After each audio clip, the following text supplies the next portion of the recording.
ಸಿಸಿಬಿಯಿಂದ MDMA crystal ಮತ್ತು ಎಕ್ಸಿಟಸಿ pills ಮಾರಾಟ ಮಾಡುತ್ತಿದ್ದ ಇಬ್ಬರು ವಿದೇಶಿ ಡ್ರಗ್ಸ್ ಪೆಡ್ಲರ್ಗಳನ್ನು ಅರೆಸ್ಟ್ ಮಾಡಲಾಗಿದೆ.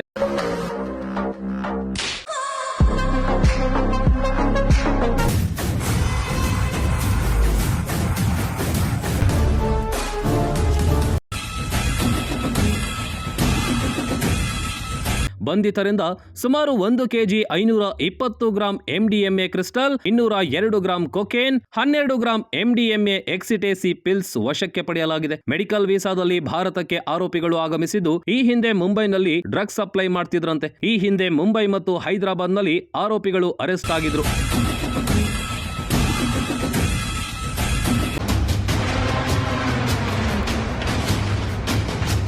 ಈಗ ಹೊಸ ವರ್ಷಕ್ಕೆ ಬೆಂಗಳೂರಿನಲ್ಲಿ ಬಿಸ್ನೆಸ್ ಮಾಡಲು ಆರೋಪಿಗಳು ಮುಂದಾಗಿದ್ದು, ಸದ್ಯ ಬೆಂಗಳೂರಿನ ಸೋಲದೇವನಹಳ್ಳಿ ಬಳಿಯಲ್ಲಿ ಈ ಎಲ್ಲಾ ಡ್ರಗ್ಸ್ ಐಟಂಗಳನ್ನ ಶೇಖರಣೆ ಮಾಡಿಟ್ಟಿದ್ರು. ಆರೋಪಿಗಳ ಬಳಿ ಒಟ್ಟು 3 ಕೋಟಿ ಮೌಲ್ಯದ ಸಿಂಥೆಟಿಕ್ ಡ್ರಗ್ಸ್ ಅನ್ನ ವಶಕ್ಕೆ ಪಡೆಯಲಾಗಿದೆ.